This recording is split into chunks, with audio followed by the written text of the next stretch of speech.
السلام علیکم ورحمۃ اللہ وبرکاتہ۔ الحمدللہ وحدہ والصلاة والسلام علی من لا نبی بعدہ، اما بعد۔ ناظرین، ہم آج کے درس میں آپ کا تہہ دل سے استقبال کرتے ہیں۔ حضرت ابو ہریرہ رضی اللہ تعالی عنہ راوی حدیث ہیں، بیان فرماتے ہیں کہ نبی کریم صلی اللہ علیہ وسلم نے فرمایا کہ طاقتور مومن کمزور مومن سے بہتر ہے اور اللہ رب العالمین کے ہاں وہ زیادہ محبوب ہے۔ حالانکہ بھلائی دونوں کے اندر ہے، طاقتور مومن کے اندر بھی اور کمزور مومن کے اندر بھی۔ جس کے اندر حقیقی نفع ہو، حقیقی فائدہ ہو، اس کو پانے کے لیے محنت کرو، حرص کرو۔ اللہ رب العالمین سے مدد طلب کرو، عاجز اور کمزور نہ پڑو، اور اگر کوئی نقصان پہنچ جائے، کوئی خسارہ ہو جائے، کوئی گھاٹا ہو جائے، تو ایسا نہ کہو کہ اے کاش ایسا کیا ہوتا تو ایسا نہ ہوتا، اے کاش ایسا کر لیا ہوتا تو ایسا نہیں ہوتا۔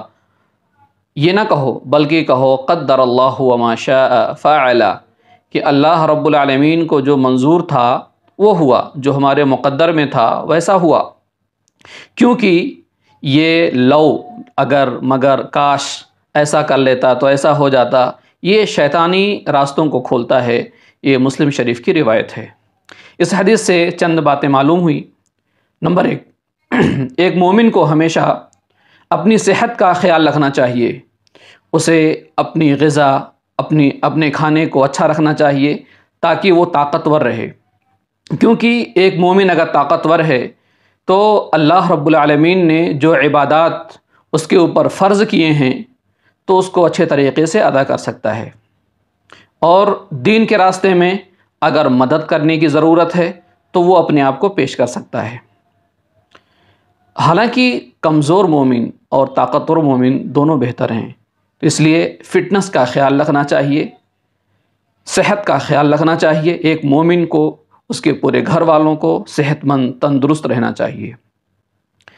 دوسری بات یہ معلوم ہوئی کہ جس کے اندر دنیا اور آخرت کی بھلائی ہو، دنیا اور آخرت کی کامیابی ہو، بزنس، تجارت، نوکری، جو بھی ہے، جس کے اندر دنیا و آخرت کی بھلائی ہو، اس کو پانے کی کوشش کرنا چاہیے، حرص کرنا چاہیے، لالچ کرنی چاہیے۔ لیکن جو لا یعنی ہو، صرف دنیا ہی دنیا کا فائدہ ہو، آخرت کی کوئی بھلائی نہ ہو، آخرت کا خسارہ ہو، ایسے کام کو ایک مومن نہیں کرتا، نہیں کرنا چاہیے۔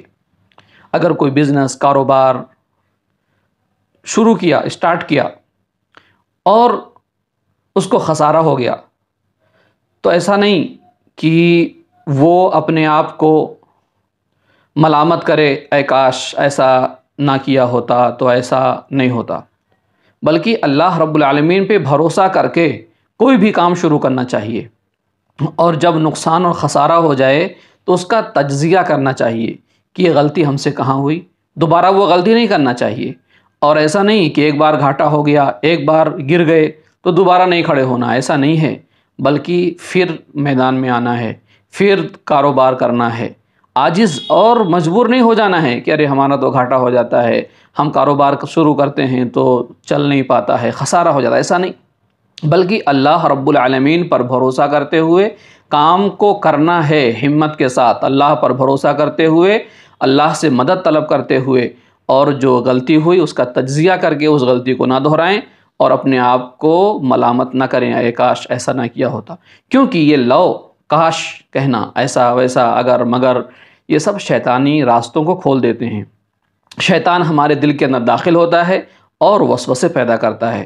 خلاصہ کلام یہ ہے کہ اپنے آپ کو طاقتور، صحت مند بنا کے رکھیں، اللہ پر بھروسہ کریں، اور جو دنیا و آخرت کی بھلائی کی چیزیں ہیں اس کو حاصل کریں، عاجز اور کمزور نہ بنیں۔ اگر کوئی نقصان ہو جائے تو کہیں قدر اللہ وما شاء فعل، اللہ نے جو چاہا، جو ہمارے نصیب میں تھا ملا، اور اللہ کو راضی کرنے کے لیے، اللہ کو خوش کرنے کے لیے اللہ کے احکامات پر عمل کریں۔